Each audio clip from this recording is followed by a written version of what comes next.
আসসালামু আলাইকুম। আপনার জীবন হোক সুস্থ, সুন্দর, আলোকিত। প্রিয় দর্শক, শরতের স্নিগ্ধতায় আপনাদের জানাই আন্তরিক শুভেচ্ছা। মাসব্যাপী ক্যান্সার সচেতনতায় আমাদের আয়োজন জীবনের জয়গান, স্তন ক্যান্সার সচেতনতায় প্রেরণার গান।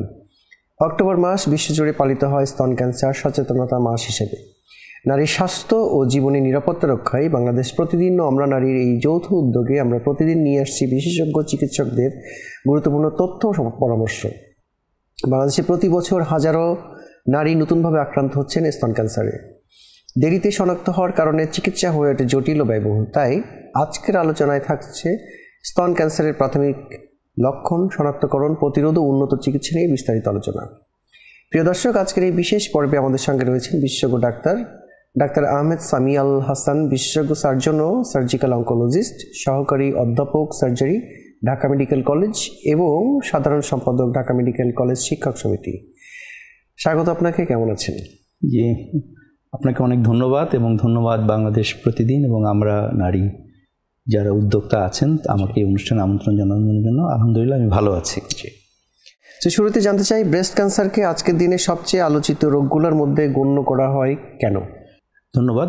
ব্রেস্ট ক্যান্সারকে আসলে একটা অন্যতম আলোচিত ক্যান্সার বা রোগ হিসেবে গণ্য করা হচ্ছে এই কারণে যে যত দিন যাচ্ছে আমাদের সচেতনতা বাড়ছে, প্রযুক্তির উৎকর্ষ বাড়ছে এবং সেই সাথে ক্যান্সার রোগের, শুধু ব্রেস্ট ক্যান্সার না, যে কোনো ধরনের ক্যান্সার রোগেরই প্রাদুর্ভাবও বাড়ছে।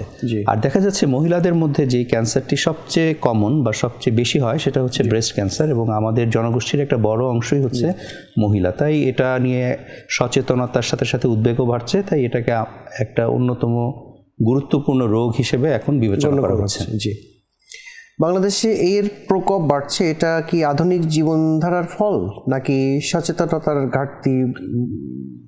এটা আসলে যা হচ্ছে, এটা আপনি যা বললেন, এটা আসলে এই দুটোর আসলে একটা মিথস্ক্রিয়া বা কম্বিনেশন।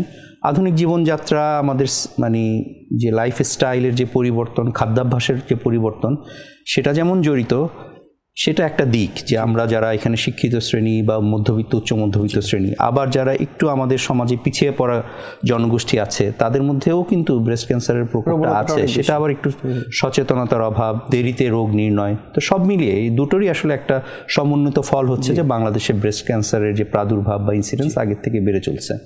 বিশ্বব্যাপী ও স্থানীয় প্রেক্ষাপটে আক্রান্ত হওয়ার হার কতটা ভিন্ন?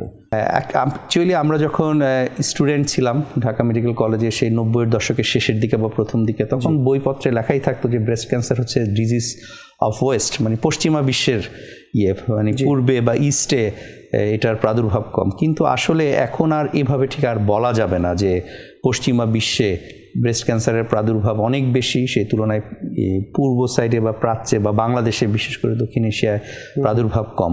এখন প্রায় আসলে ইকুয়াল ইনসিডেন্স, মানে পশ্চিম এবং পূর্ব, দক্ষিণ এশিয়া বলেন, দক্ষিণ পূর্ব এশিয়া বলেন, এবং সেই প্রেক্ষাপটে বাংলাদেশে এখন আর সেই আকাশ পাতাল সেই ব্যবধানটা নাই যে ব্রেস্ট ক্যান্সারের ইনসিডেন্সের যে পার্থক্য, অলমোস্ট ইকুয়াল এখন।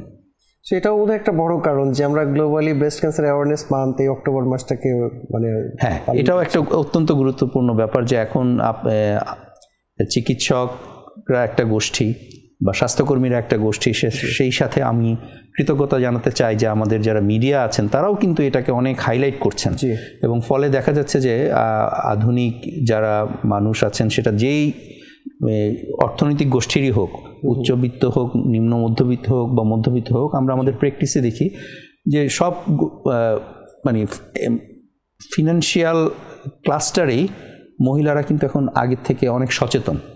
যে কোনো ব্রেস্ট ডিজিজ বা ব্রেস্ট ক্যান্সার এটা নিয়ে কিন্তু তাদের সচেতনতাটা মানে অনেক লক্ষণীয়। জি, স্তন ক্যান্সার সবসময় কি প্রাণঘাতী নাকি প্রাথমিক পর্যায়ে এটি সম্পূর্ণ নিরাময়যোগ্য? হ্যাঁ, এখানে একটা অবশ্যই ভালো খবর আছে বা ভালো একটা মানে সায়েন্টিফিক ব্যাখ্যা দেওয়া যেতে পারে যে স্তন ক্যান্সার সবসময় প্রাণঘাতী না। কারণ স্তন ক্যান্সার বা ব্রেস্ট ক্যান্সারের আসলে অনেক ধরনের ভ্যারাইটি আছে। কিছু কিছু ভ্যারাইটি কিন্তু সম্পূর্ণ নিরাময়যোগ্য এবং বেশিরভাগ ক্ষেত্রেই কিন্তু সম্পূর্ণ নিরাময়যোগ্য। এবং আমরা বলি যে অন্যান্য কিছু ক্যান্সারের সাথে যদি আমরা তুলনা করি, যেমন ফুসফুসের ক্যান্সার বা লিভারের ক্যান্সার, সেই তুলনায় কিন্তু ব্রেস্ট ক্যান্সারের প্রগনোসিস বা ফলাফল অনেক ভালো।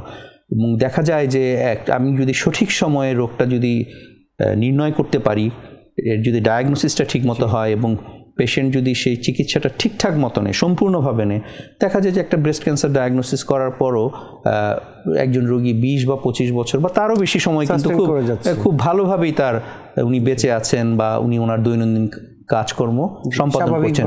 কিন্তু যেটা অনেকগুলি ক্যান্সারই কিন্তু খুব অ্যাগ্রেসিভ ভ্যারাইটির হয়, আর ব্রেস্ট ক্যান্সারের মধ্যেও কিছু অ্যাগ্রেসিভ সাবটাইপ আছে, সেই সংখ্যাটা কিন্তু খুব বেশি না।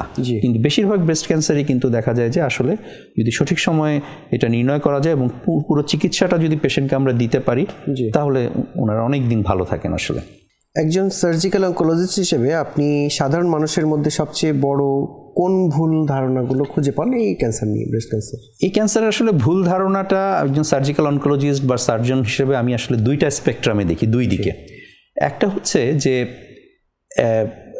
আমাদের তো সমাজ আসলে একটু রক্ষণশীল সমাজ, এটা আমরা সবাই জানি। ফলে এই রক্ষণশীল সমাজ ব্যবস্থায় আমাদের যে কোনো নারীরা একটু রক্ষণশীল বা এই ধরনের ব্রেস্ট যেহেতু একটা প্রাইভেট পার্টস, এটার ডিজিজটা নিয়ে অনেক সময় আলোচনা করতে ওনারা একটু লজ্জাবোধ করেন। ফলে দেখা যায় যে ব্রেস্টে একটা চাকা হলো বা লাম্প হলো, এটা আসলে ওনারা এক্সপ্রেস করেন অনেক পরে, লুকিয়ে রাখার প্রবণতা। এটা হচ্ছে একটা স্পেকট্রাম। আবার আরেকটা স্পেকট্রাম হচ্ছে যে ব্রেস্টে খুব সাধারণ ব্যথা, যেটাকে আমরা মাস্টালজিয়া বলি, বা এক ধরনের চাকা চাকা ভাব, যেটা আসলে ক্যান্সার না, এটা নিয়েও আবার অনেকে খুব উদ্বিগ্ন হয়ে যান, খুব মানে ওভার অ্যাংশাস হয়ে যান। মানে আসলে দুইটা স্পেকট্রামেই ভুল ধারণাটা আছে যে ব্রেস্টে একটু ব্যথা মানি ব্রেস্ট ক্যান্সার না। আমাদের প্রচুর দেখবেন যে সরকারি যে আউটডোরে যে ব্রেস্ট ক্লিনিকগুলি থাকে বা যারা বেসরকারিভাবে ব্রেস্ট ক্লিনিকে প্র্যাকটিস করেন, অনেক পেশেন্ট আছে যে সাধারণ ব্যথা নিয়েই আসলে চলে আসেন এবং তারা খুব অ্যাংশাস থাকেন। এটা একটা দিক। আবার আরেকটা দিক হচ্ছে, এটা যদি টিপ অফ দ্য আইসবার্গ হয়, আবার আইসবার্গের নিচে একটা বড় অংশ, সমাজের অবহেলিত অংশ বা একটু রক্ষণশীল বা একটু যারা খুব শাই, তারাই হয়তো প্রকৃত ব্রেস্ট ক্যান্সারের রোগী, কিন্তু তারা কিন্তু আর আমাদের কাছে এসে পৌঁছান না, বা যখন এসে পৌঁছান তখন অনেক দেরি হয়ে যায়। আসলে স্তনে গুটি ছাড়াও আর কোন সূক্ষ্ম পরিবর্তনগুলো প্রাথমিক সতর্ক সংকেত হতে পারে? হ্যাঁ, স্তনে গুটি বা চাকা, যেটা চাকা দলা অনুভব করা, এটা একটা ব্রেস্ট ক্যান্সারের লক্ষণ। আরও কিছু কিছু লক্ষণ আছে যেগুলি আসলে একটু যারা ভদ্রমহিলা আছেন বা মেয়েরা আছেন, নারীরা আছেন, ওনাদেরকে কিন্তু একটু সতর্ক থাকতে হবে। একটা হচ্ছে নিপল দিয়ে ডিসচার্জ, মানে বোটা দিয়ে যদি পানি বের হয়, বিশেষ করে ব্লাড স্টেইন ডিসচার্জ, একটু লাল রক্তের মতো যদি কিছু বের হয়, এটা কিন্তু একটা ওয়ার্নিং সাইন। ঠিক তেমনি আপনার ব্রেস্টের উপরে যে স্কিনে কিছু চেঞ্জ আসতে পারে, যে একটু ছোপ ছোপ দাগ পড়তে পারে, একটু কালো কালো স্পট পড়তে পারে। মানে ব্রেস্টের স্কিনে যদি কোনো চেঞ্জ আসে এবং ব্রেস্টের যে নিপল এরিওলা, মানে স্তনের বোটা এবং চারপাশের যে ডার্ক এরিয়া, ওইখানে যদি কোনো চেঞ্জ আসে, তাহলে অবশ্যই কিন্তু এটাকে আপনার ভালোভাবে অ্যাড্রেস করতে হবে, চিকিৎসকের পরামর্শ নিতে হবে। আবার অনেক সময় দেখা যায় যে ব্রেস্টে কোনো গুটি নেই, কোনো চাকা নেই, কিন্তু বগলে, যেটাকে আমরা ডাক্তারি ভাষায় এক্সিলা বলি, বগলের ভিতরে চাকা। এরকমও হয় যে ব্রেস্ট ক্যান্সারটা আসলে প্রথমে ম্যানিফেস্ট হয় বগলে, এরকমও কিন্তু কিছু পেশেন্ট, অথচ ওনার ব্রেস্টে কিন্তু কিছুই নেই। তাই কেউ যদি কোনো ভদ্রমহিলা বা নারী যদি এরকম দেখেন যে ওনার বগলেও কোনো চাকা ফিলিংস হয় বা এরকম গুটি দানা অনুভব হয়, তাহলে অবশ্যই ওনাকে একজন বিশেষজ্ঞ। সেক্ষেত্রে আমরা যেটাকে সেলফ ব্রেস্ট এক্সামিনেশন বলছি, সেক্ষেত্রে আপনি যেটা মাত্রই বললেন, তার মানে বগলের ওদিকেও তো আপনার ওই যে মেয়েরা যে কাজটা করছে বা করতে পারে সেলফ ব্রেস্ট এক্সামিনেশন, সেটাও তো তাহলে? হ্যাঁ, সেলফ ব্রেস্ট এক্সামিনেশন একটা অত্যন্ত চমৎকার পদ্ধতি, যে আপনি একটু যদি এটা সেলফ ব্রেস্ট এক্সামিনেশনের কিভাবে করতে হয়, এটা আসলে যে কোনো যদি হসপিটালের আউটডোরে গেলেই কিন্তু সেই লিফলেট আছে বা সেই কারো কাছে পরামর্শ চাইলে চিকিৎসকের, এটা সরকারিভাবেও এটা খুবই অ্যাভেলেবল। আর তাছাড়া যে কোনো ইন্টারনেট বা মিডিয়াতেও কিন্তু সেলফ ব্রেস্ট এক্সামিনেশনটা দেখানো হয়, গুগল করলেও পাওয়া যায়। তারপরও আমার মনে হয় যে সরকারিভাবে আরেকটু উদ্যোগ, কারণ সবার তো আসলে যে স্মার্টফোনও নাই বা অনেক সরকারিভাবে বা বিভিন্ন আমাদের যে এনজিওসগুলি আছেন, ওনাদের সহযোগিতা কিন্তু সেলফ ব্রেস্ট এক্সামিনেশন, আপনাদের মিডিয়া যারা আছেন ওনাদের সহযোগিতা নিয়ে কিন্তু সেলফ ব্রেস্ট এক্সামিনেশনের পদ্ধতিটা একটু ব্যাপকভাবে প্রচার করা যায়। প্রচার করলে হয় কি, যে আপনি যিনি নারী আছেন উনি কিন্তু নিজেই একবার প্রতি মাসে না হোক প্রতি 2 মাস বা 3 মাস পর নিজের সেলফ ব্রেস্ট এক্সামিনেশন করে উনি নিজেই নিজের এটার জন্য খুব বেশি কিছু লাগবে না, উনি পদ্ধতিটা সঠিকভাবে জানতে হবে, আর একটা হয়তো আয়না লাগবে, এই এতটুকুই। তো এই সেলফ ব্রেস্ট এক্সামিনেশন যদি ওনারা একটা অভ্যাসের মধ্যে করে ফেলেন, তাহলে দেখা গেল যে একটা ব্রেস্টে একটা চাকা বা গুটি খুব ছোট অবস্থাতে কিন্তু উনি এটা ডিটেক্ট করতে পারবেন, এবং গেলে উনি সাথে সাথে তখন বিশেষজ্ঞ চিকিৎসক বা নিকটস্থ হসপিটালে গিয়ে উনি যোগাযোগ করতে পারবেন। এই যে সেলফ ব্রেস্ট এক্সামিনেশন, এটা আসলে কত বছর বয়স থেকে নিয়মিত করা উচিত? একটা সময় আমাদের ধারণা ছিল, বা আগে যে বইপত্রে লেখা হতো যে ব্রেস্ট ক্যান্সার এটা আসলে একটু এল্ডারলি এজে হয়, একটু বয়স্ক মানুষদের হয়, আফটার 45 হয়। কিন্তু এখন আমরা বলি actually no age is immune for breast cancer, মানে আসলে যে কোনো বয়সে। আমাদের ব্যক্তিগত অভিজ্ঞতাই বলি, যে আমরা যখন মেডিকেল কলেজে শিক্ষকতা করি, আমাদের এরকমও আছে যে ছাত্রী কত আর বয়স হবে, 22 বছর 23 বছর, সেরকম ছাত্রী বা ইন্টার্ন চিকিৎসকদের মধ্যেও কিন্তু আমরা ব্রেস্ট ক্যান্সারের প্রকোপ দেখি। তাই এখন আমাদের কিন্তু তাই সেলফ ব্রেস্ট এক্সামিনেশনের এখন যে এজ লিমিটের যে লোয়ার লিমিটটা, এটা কিন্তু আগে বলতো যে আফটার 35 বা 30-র উপরে হলে করেন, কিন্তু এখন আমরা কিন্তু বলি তা না, আপনি আরও আর্লি এজ থেকে করেন, মানে আপনি ধরেন অ্যারাউন্ড 20 ক্রস করার পর থেকে করেন। বিশেষ করে যাদের ফ্যামিলিতে ব্রেস্ট ক্যান্সারের হিস্ট্রি আছে, যেমন মায়ের ব্রেস্ট ক্যান্সার ছিল, বা বোনের ছিল, বা দাদির ছিল, নানির ছিল, খালা বা ফুফুর ছিল, তাদের ক্ষেত্রে কিন্তু আমরা এটার উপর জোর দিই যে তারা একটু আর্লি এজ থেকেই সেলফ ব্রেস্ট এক্সামিনেশনটা শুরু করুক। ঝুঁকিপূর্ণ নারীদের জন্য স্ক্রিনিং কত ঘন ঘন প্রয়োজন? আচ্ছা, স্ক্রিনিং বলতে যেটা আপনি একটু আগেই বললেন যে সেলফ ব্রেস্ট এক্সামিনেশন, এটা one math kind of screening, যে নিজেই নিজে পরীক্ষা করছেন। আরেকটা স্ক্রিনিং করা যায় বিভিন্ন পরীক্ষার মাধ্যমে, মানে আমার রেডিওলজিক্যাল ইনভেস্টিগেশনের মাধ্যমে, যেমন মেমোগ্রাফি একটা পদ্ধতি, আলট্রাসোনোগ্রাম, ব্রেস্টের আলট্রাসোনোগ্রামও একটা চমৎকার পদ্ধতি, যেটা খুব সুলভ, মানে বাংলাদেশে সব জায়গায় আসলে আলট্রাসোনো হয়, এবং মোটামুটি আমাদের উপজেলা লেভেলেও আমাদের আলট্রাসোনোগ্রাফি হয়। মেমোগ্রাফি মেশিন হয়তো সব জায়গায় নাই, কিন্তু আলট্রাসোনোগ্রামের কিন্তু মানে বাংলাদেশের 400, আমার ধারণা 464 উপজেলাতেই আলট্রাসোনোস ফ্যাসিলিটিস আছে। তো এখন সেটার ক্ষেত্রে আসলে আমরা ওই যেটা বললাম যে আপনি এই স্ক্রিনিংয়ের ক্ষেত্রে যাদের ক্ষেত্রে, যেটা আমি আগেই বলেছি, ফ্যামিলি হিস্ট্রি পজিটিভ, যেমন যেটা আগেই বললাম যে তার মা, খালা, ফুফু বা দাদি, নানি বা আপন বোন বা কাজিন, তাদের ক্ষেত্রে এই স্ক্রিনিংটা একটু আর্লি এজ থেকে শুরু করতে হবে, ধরেন অ্যারাউন্ড বিলো 30 বা 30-র কাছাকাছি থেকে শুরু করতে হবে। আর যাদের ক্ষেত্রে সেটা নাই, কোনো ফ্যামিলিতে কোনো এরকম হিস্ট্রি নাই, তাদের ক্ষেত্রে আসলে আমরা বলি আফটার 40 শুরু করতে হবে। এখানে আবার একটা ইন্টারেস্টিং ফ্যাক্টস আছে।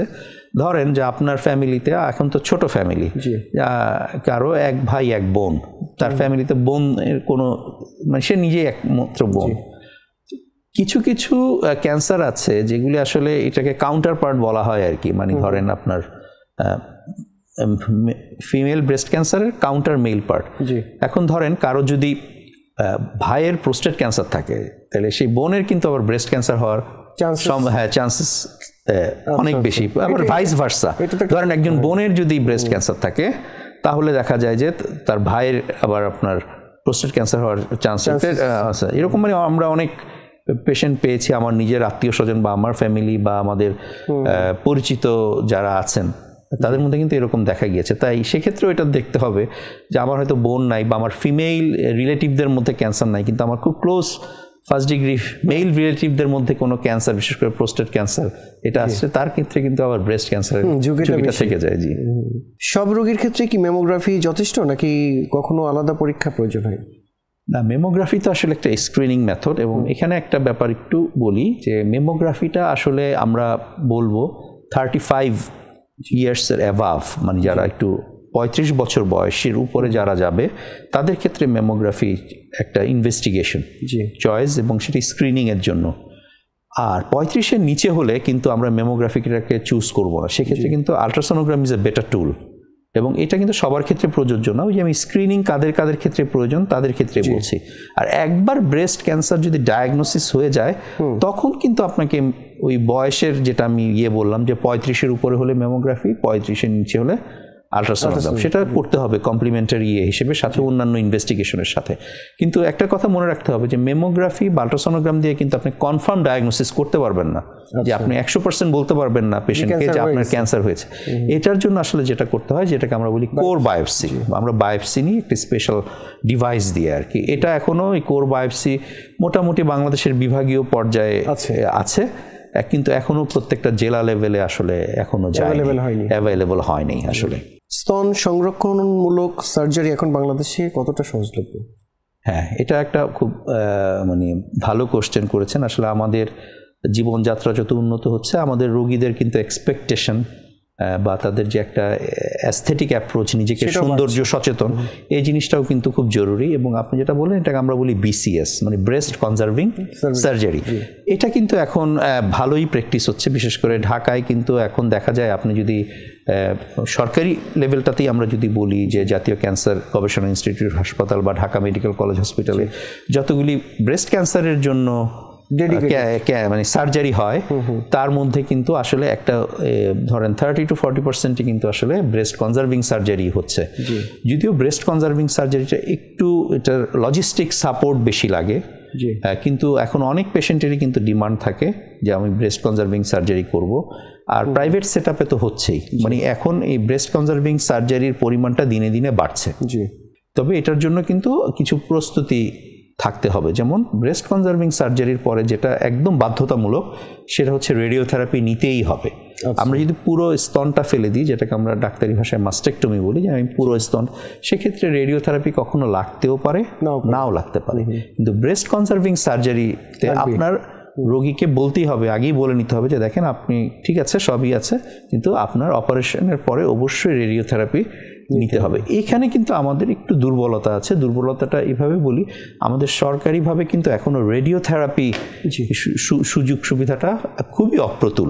ফলে প্রাইভেট সেট আপে আবার রেডিওথেরাপির খরচটা কিন্তু অনেক বেশি। তাই এটা কিন্তু পেশেন্টকে, এটা আমাদের একটা সীমাবদ্ধতা এখনো আমি মনে করি, যে ব্রেস্ট কনজারভিং সার্জারির মানে যেই মানে জনপ্রিয়তা বা এটাকে একদম সারা বাংলাদেশে ছড়িয়ে দেওয়ার জন্য এটা একটা প্রতিবন্ধকতা বলে আমি মনে করি। লিম্ফ নোড অপসারণ কেন গুরুত্বপূর্ণ এবং এর ঝুঁকি কি? পেশেন্ট বলে যে আমার বগলে চাকা অনুভব হচ্ছে, মানে এক্সিলা, এই বগলে যে চাকা, এটাকে আসলে বলা হয় লিম্ফ নোড বা লিম্ফ গ্ল্যান্ড। এটা অপসারণ অবশ্যই জরুরি, কারণ ব্রেস্ট ক্যান্সার যে ছড়ায় তার মধ্যে লিম্ফ নোডের মাধ্যমে একটা গুরুত্বপূর্ণভাবে ছড়ায়, এবং এই জন্য এই লিম্ফ নোড অপসারণটা জরুরি। তবে এই লিম্ফ নোড অপসারণের পদ্ধতিগত অনেক আধুনিক প্রক্রিয়া কিন্তু স্টিল এখন বাংলাদেশে, বিশেষ করে ঢাকায় প্র্যাকটিস হয়, যেটাকে বলা হয় SLNB, sentinel lymph node biopsy. মানে আমরা একটা স্পেশাল রেডিও আইসোটোপ এবং ডাই ব্যবহার করে আগে দেখি যে আসলে ওইখানে, মানে এটা পার অপারেটিভলি, মানে ডিউরিং অপারেশন একদম ওই সময়ই আমরা ডিটেক্ট করার চেষ্টা করি যে আসলেই ওইখানে লিম্ফ নোডে ক্যান্সারটা ছড়িয়েছে কিনা। ওই লিম্ফ নোডটাকে, পার্টিকুলারলি লিম্ফ নোডটাকে আমরা পিক আপ করে আমরা সাথে সাথে প্যাথোলজিতে পাঠাই। প্যাথোলজি ডিপার্টমেন্ট আমাদেরকে ওভার টেলিফোনে বলে দেয় যে না, এই লিম্ফ নোডে ক্যান্সার আছে অথবা ক্যান্সার নাই। যদি বলে যে ক্যান্সার নাই, তাহলে ওয়েল এন্ড গুড, তাহলে কিন্তু আর আমরা লিম্ফ নোড অপসারণ করি না। আর যদি বলে যে না, আপনার এই লিম্ফ নোডটায় ক্যান্সার আছে, তখন দেখা যায় আমরা যে এক্সিলা বা বগলে সবগুলি যতদূর পারি লিম্ফ নোড আমরা অপসারণ করি। এখন বলতে পারেন যে এটার গুরুত্ব কি, যে সবগুলি কেন এই পরীক্ষাটা করছে? কারণ লিম্ফ নোড অপসারণ করা যেরকম গুরুত্বপূর্ণ, আবার সবগুলি লিম্ফ নোড অপসারণ করলে কিছু পার্শ্ব প্রতিক্রিয়াও হয়। তাই যেই পেশেন্টের আসলে লিম্ফ নোডে ক্যান্সার যায় নাই, তো অযথা কেন আমি তার সবগুলি লিম্ফ নোড অপসারণ করব? কারণ যে পার্শ্ব প্রতিক্রিয়াগুলির মধ্যে যেটা হয়, যে লিম্ফেটিক অবস্ট্রাকশন হয়ে পেশেন্টের হাত ফুলে যায়, ফোর আর্ম ফুলে যায়, মানে এটা পেশেন্টের একটা পোস্ট অপারেটিভ একটা মরবিডিটি, অনেক বড় মরবিডিটি। তাই আমরা এখন এই SLNB প্র্যাকটিস হচ্ছে, ইভেন সরকারি সেট আপেও Dhaka Medical College, National Cancer ইনস্টিটিউটে কিন্তু রেগুলারই SLNB বা যেটা বললাম এই পদ্ধতিটা প্র্যাকটিস করা হচ্ছে। কিন্তু এটাও একই কথা, এটাও এখন সারা বাংলাদেশ ব্যাপী কিন্তু এরকম ওয়াইডলি প্র্যাকটিস না। সার্জারির পর ব্রেস্ট পুনর্গঠন বা প্লাস্টিক সার্জারি কি নিরাপদ বা কার্যকর? হ্যাঁ, নিরাপদ বলতে আসলে যেটা হয় যে এটাকে আমরা বলি অনকোপ্লাস্টিক ব্রেস্ট সার্জারি। মানে আমি ব্রেস্ট পুনর্গঠন করব, কিন্তু অবশ্যই সেটা ক্যান্সারের চিকিৎসাটার সাথে কম্প্রোমাইজ করে না। কারণ পেশেন্ট আমার কাছে ব্রেস্ট ক্যান্সার নিয়ে এসেছে, আমার মূল টার্গেট হচ্ছে ক্যান্সারটা রিমুভ করা, আমার সেকেন্ডারি টার্গেট হয়তো হবে এই বাকি জিনিসগুলি, যে তাকে অ্যাস্থেটিক একটা ভালো ফিলিংস দেওয়া, যে তার পুনর্গঠন করা। এখন আমাদের দেশে কিন্তু পুনর্গঠন হচ্ছে, বিশেষ করে বিভিন্ন ধরনের ফ্ল্যাপ মানে আপনার পেশেন্টের নিজের মাসেল দিয়েই এক ধরনের ব্রেস্টের একটা শেপ করে দেওয়া হচ্ছে, এবং সেই ধরনের এক্সপার্টাইজ কিন্তু আছে। এটা বিশেষ করে একটা টিম ওয়ার্ক, এখানে ব্রেস্ট সার্জন বা সার্জিক্যাল অনকোলজিস্ট বা জেনারেল সার্জনদের সাথে প্লাস্টিক সার্জারি টিম কাজ করছে, এবং এটা সরকারি এবং বেসরকারি দুটো পর্যায়ে কিন্তু হচ্ছে। কিন্তু এটা যে অনিরাপদের আসলে কিছু না, কারণ এখানে আমাদের মেইন টার্গেট থাকে যে আগে আমি ব্রেস্ট ক্যান্সারের রিমুভ করব, তারপরে এটা রিকনস্ট্রাকশন করব। আধুনিক চিকিৎসায় টার্গেটেড থেরাপি ও ইমিউনোথেরাপির স্থান কোথায়? হ্যাঁ, এটা খুব একটা গুরুত্বপূর্ণ এবং সময়োপযোগী প্রশ্ন। যে আগে তো আমরা থেরাপি বলতে আসলে পেশেন্টরা বুঝতো দুই ধরনের, কি কেমোথেরাপি আর রেডিওথেরাপি। যে কেমোথেরাপি মানে ইনজেকশন দেয়, চুল পড়ে যায়, আর রেডিওথেরাপি মানে রোগীদের ভাষায় যে এক ধরনের হিট দেয় বা ছ্যাঁকা দেয়, রেডিয়েশন দেয়। কিন্তু আধুনিক চিকিৎসায় এখন আমরা বলি ইমিউনোথেরাপি বা টার্গেটেড থেরাপি, মানে এগুলি হচ্ছে এক ধরনের খুবই আধুনিক পদ্ধতি, যেই থেরাপিতে একদম টার্গেট করে ওই সুনির্দিষ্ট ক্যান্সার সেলকেই স্পেসিফিক ইয়েতেই অ্যাটাক করে। যেমন ধরেন রেডিওথেরাপি বা কেমোথেরাপিতে দেখবেন যে আপনার ক্যান্সার সেলও নষ্ট হচ্ছে, আবার সাথে মাথার চুল পড়ে যাচ্ছে বা চামড়া নষ্ট হয়ে যাচ্ছে, মানে একদম স্পেসিফিক টার্গেটেড না ওই থেরাপিগুলি। কিন্তু ইমিউনোথেরাপি বা এই টার্গেটেড থেরাপি খুবই স্পেসিফিক, এবং দেখা যায় যে একটা পেশেন্টের ব্রেস্ট ক্যান্সারের সব সার্জারি বা কেমোথেরাপি রেডিওথেরাপির পরে এই থেরাপিগুলি যে আবার সব ব্রেস্ট টাইপের যে ব্রেস্ট ক্যান্সারে দিতে হবে এমন কোনো কথা না। ওইটা ব্রেস্ট ক্যান্সারের বিভিন্ন ধরনের ভ্যারাইটি আছে, মলিকুলার ভ্যারাইটি, সেই মলিকুলার ভ্যারাইটি অনুযায়ী এটা নির্ধারণ হয়, এবং এটা দিলে আসলে পেশেন্টের life expectancy, disease free interval, মানে ওনার যে রোগ মুক্তির যে পিরিয়ডটা অনেক বাড়ে। কিন্তু এটা যেমন একটা দিক, আবার এই থেরাপিগুলি খুব সহজলভ্য না। বেশিরভাগ যে থেরাপিগুলি, এগুলি তো বেশিরভাগ ড্রাগস, ওষুধ, এগুলি আসলে আমাদেরকে বাইরে থেকে ইম্পোর্ট করতে হয়, এবং এগুলি অনেক আসলে কস্টলি। মানে আমার কাছে মনে হয় যে এটা এখনও বাংলাদেশের মধ্যবিত্ত সমাজেরও খুব নাগালে না। উচ্চ মধ্যবিত্ত বা উচ্চবিত্ত সমাজ হয়তো এটার জন্য আসলে সরকারি ভর্তুকি লাগবে বা সরকারি প্রণোদনা লাগবে এই জিনিসটাকে একদম সহজলভ্য করার জন্য। প্রচলিত চিকিৎসা ও নতুন প্রযুক্তি এই সমন্বয় রোগীদের জন্য কতটা আশার আলো তৈরি করে? হ্যাঁ, অবশ্যই নতুন প্রযুক্তি আসছে আমাদের, এবং রোগীরাও সচেতন হচ্ছে। এই দুটোর কম্বিনেশনে কিন্তু দেখা যাচ্ছে যে এখন ব্রেস্ট ক্যান্সার, যেটা আমি আগেই আপনাকে বলেছি, যে এখন দেখা যায় যে একটা আপনি যদি ঢাকা মেডিকেল কলেজের ব্রেস্ট ক্লিনিক বা ন্যাশনাল ক্যান্সার ইনস্টিটিউটের ব্রেস্ট ক্লিনিকে যান, দেখবেন যে অনেক নিম্নবিত্ত গোষ্ঠী থেকেও মহিলারা দাঁড়িয়ে আছেন, মানে যেটা আগে আমরা আশাও করতে পারতাম না এই সচেতনতা। কারণ তারাও কোনো না কোনোভাবে জানছেন যে ব্রেস্টে একটা গুটি হলে বা কিছু হলে আমাকে ডাক্তারের কাছে যেতে হবে, এবং এই জানাটা তো আসলে এই আধুনিক প্রযুক্তির কারণেই কিন্তু। এবং দেখা যায় যে আমরা কিছু না বললেও ওনারা কিন্তু একটা আল্ট্রাসাউন্ড করে ঠিকই চলে আসছেন। উনি হয়তো একজন গার্মেন্টসের একজন ওয়ার্কার কাজ করছেন, বা উনি একজন গৃহ সহায়তা কর্মী, কিন্তু উনি কিন্তু ওনাকে কিছু বলা লাগেনি, উনি কিন্তু বিভিন্ন ধরনের মোবাইলে, ডিভাইসে বা টিভিতে, মিডিয়াতে দেখে কিন্তু একটা আল্ট্রাসাউন্ড করে নিজেই চলে আসছেন। তো আমার মতে এই আধুনিক যে প্রযুক্তি, আরও যে পেট স্ক্যানের মতো প্রযুক্তি আসছে, বোন স্ক্যানের মতো প্রযুক্তি আসছে, বিভিন্ন ধরনের প্রযুক্তি আছে, এইগুলির সাথে মানুষের সচেতনতা অবশ্যই একটা মানে আশার আলো আমাদের দেখাচ্ছে ব্রেস্ট ক্যান্সারের চিকিৎসার জন্য। খাদ্যাভ্যাস, স্থূলতা ও হরমোনের ভারসাম্য এসবের সঙ্গে ব্রেস্ট ক্যান্সারের সম্পর্ক? হ্যাঁ, ব্রেস্ট ক্যান্সারের অবশ্যই একটা নিবিড় সম্পর্ক আছে। খাদ্যাভ্যাস, কিছু কিছু খাদ্যাভ্যাস আছে যেগুলো আসলে সব ক্যান্সারের সাথেই রিলেটেড। যেমন আমরা যে can food, junk food, processed food যে খাই, এগুলি আসলে সব ধরনের ক্যান্সারের প্রবণতাটাকেই বাড়ায়।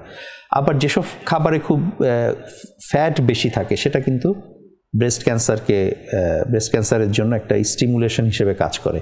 ঠিক তেমনি স্থূলতা, ওবেসিটিও কিন্তু ব্রেস্ট ক্যান্সারের একটা রিকগনাইজড রিস্ক ফ্যাক্টর।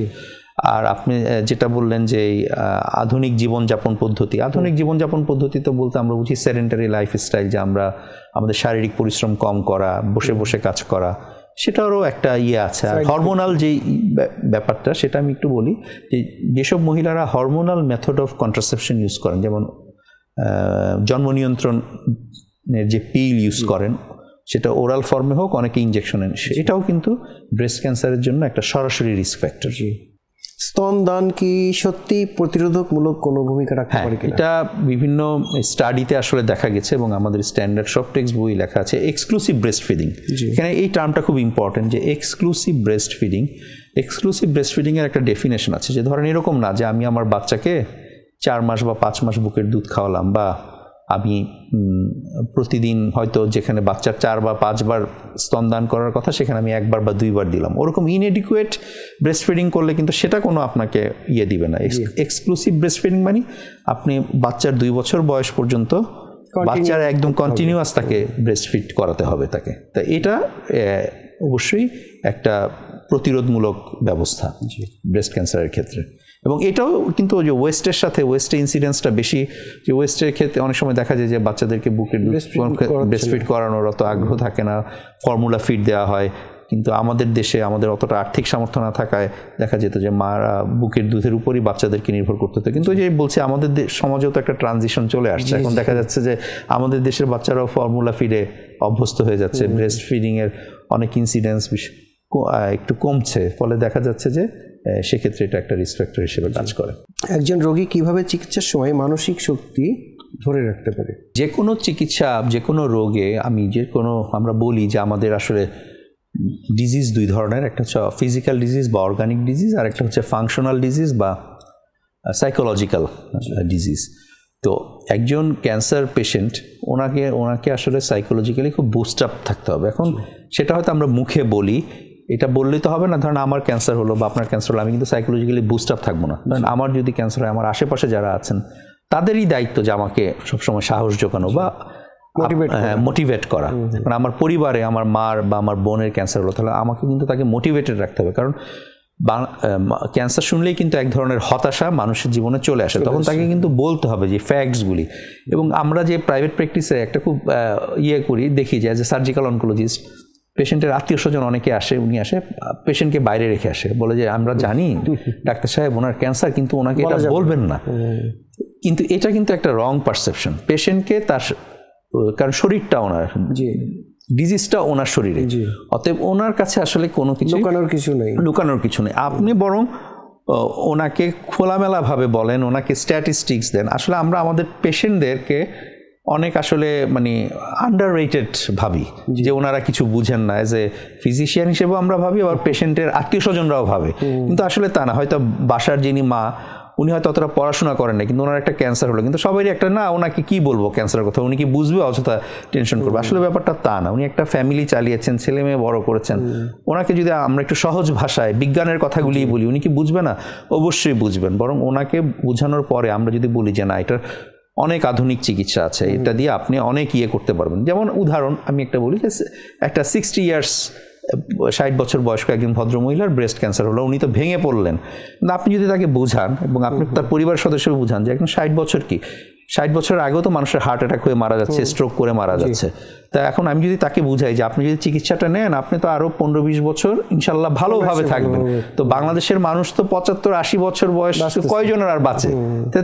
অতএব আপনার এই ব্রেস্ট ক্যান্সারটা তো আপনার আপনার যতটুকু বয়স আপনি বেঁচে থাকতে চান সেটাকে কোনো এফেক্ট করছে না। এভাবে পজিটিভ ওয়েতে অ্যাপ্রোচ করতে হবে সবাইকে। এটা শুধু চিকিৎসক বা নার্স না, এটা আসলে আমাদের সবাইকে কমিউনিটিকে ওন করতে হবে এই পেশেন্টটাকে। সর্বশেষ জানতে চাই আপনার কাছে, আমাদের এই অক্টোবর মাস পিঙ্ক মান্থ বা গ্লোবালি আমরা যে অক্টোবর মাসকে ব্রেস্ট ক্যান্সার অ্যাওয়ারনেস মান্থ হিসাবে আমরা যে কাউন্ট করছি, এবং আমাদের যে আজকের আয়োজন বাংলাদেশ প্রতিদিন এবং আমরা নারীর, এতক্ষণ আমাদের দর্শক শ্রোতা যারা শুনলেন তাদের উদ্দেশ্যে আপনার বিশেষ কোনো বার্তা? আসলে অনেক ধন্যবাদ যে এই যে আজকে আমরা এতগুলি আলোচনা করলাম, যে October month pink month, breast cancer অ্যাওয়ারনেসের সচেতনতার মাস, এবং এই যে ব্রেস্ট ক্যান্সারের যে একটা কালার কোড, যে পিঙ্ক মান্থ, এটা কিন্তু আসলে এখন আমাদের সমাজের একটা বড় জনগোষ্ঠী আসলে জানে। তো শুধু এই জানাটাই তো আসলে শেষ কথা না। এবং আমার দর্শকদের প্রতি আমার যেটা আবেদন, যে আপনার ফ্যামিলিতে আপনার মায়ের ব্রেস্ট ক্যান্সার হতে পারে, আপনার বোনের ব্রেস্ট ক্যান্সার হতে পারে, আপনার যে কোনো নিকটাত্মীয় বা বন্ধুর ব্রেস্ট ক্যান্সার হতে পারে, মনে রাখবেন যে ব্রেস্ট ক্যান্সারের সব ধরনের চিকিৎসা বাংলাদেশে আছে, এবং সেটা সরকারি পর্যায়েও আছে, সেটা বেসরকারি পর্যায়েও আছে। তাই আমার একটা আকুল আবেদন থাকবে যে আপনারা আপনাদের আশেপাশে, আপনাদের নিকটাত্মীয়, আপনাদের প্রিয়জনদের যদি কারো ব্রেস্ট ক্যান্সার ডায়াগনোসিস হয়, তাহলে আপনারা নিজেরা না ভেঙে পড়বেন না, আপনারা আপনাদের সেই নিকটাত্মীয় বা প্রিয় মানুষটিকে সাহস যোগাবেন, এবং আমরা তো আপনাদের সাথেই আছি। এবং আমাদের যে বর্তমানে যে মিডিয়া আছে, বিশেষ করে আজকে যে বাংলাদেশ প্রতিদিন এবং আমরা নারী যে সংগঠন, ওনাদের প্রতিও আসলে আমাদের অপরিসীম কৃতজ্ঞতা যে আমরা চিকিৎসকরা তো আসলে শুধু চিকিৎসাই দিই, কিন্তু এই চিকিৎসাটা কিভাবে সারা বাংলাদেশে ছড়ানো যায়, কিভাবে মানুষ সচেতন হতে পারে, সচেতনতা আরও বৃদ্ধি পেতে পারে, সেক্ষেত্রে এই মিডিয়া এবং এই প্রতিষ্ঠান, আমরা নারীর মতো প্রতিষ্ঠানদের ভূমিকা অত্যন্ত গুরুত্বপূর্ণ। তাই দর্শকদের প্রতি আমাদের আরও একটা বার্তা যে আজকাল আমাদের সব জায়গায়, আমাদের সোশ্যাল মিডিয়া, আমাদের রেগুলার মিডিয়া, সব জায়গায় কিন্তু ব্রেস্ট ক্যান্সার নিয়ে অনেক লেখালেখি হচ্ছে, অনেক ধরনের পরামর্শ দেওয়া হচ্ছে। আপনারা সেগুলিও পড়ুন, সেগুলিও জানুন, আর ইন্টারনেট তো আছেই। তো আমাদের সকলের সমন্বিত প্রয়াস এবং সচেতনতায় আমাদের ব্রেস্ট ক্যান্সারে বাংলাদেশের চিকিৎসা, ব্রেস্ট ক্যান্সারের প্রতিরোধে বাংলাদেশে আসলে আরও অনেক দূর এগিয়ে যাবে, এই আশাবাদ ব্যক্ত করছি। ধন্যবাদ। অশেষ ধন্যবাদ এবং কৃতজ্ঞতা আমাদেরকে সময় দেওয়ার জন্য। আশা করি যে আমাদের দর্শক শ্রোতা যারা শুনলেন এতক্ষণ, কিছুটা হলেও তারা উপকৃত হবে এবং সচেতন হবে। প্রিয় দর্শক, মনে রাখবেন স্তন ক্যান্সার প্রতিরোধযোগ্য এবং প্রাথমিক পর্যায়ে শনাক্ত হলে এটি নিরাময়যোগ্য। তাই নিজে সচেতন হই, অন্যকে সচেতন করি। আমাদের জীবন হোক স্বাস্থ্য, আশা ও স্বপ্নে আলোকিত।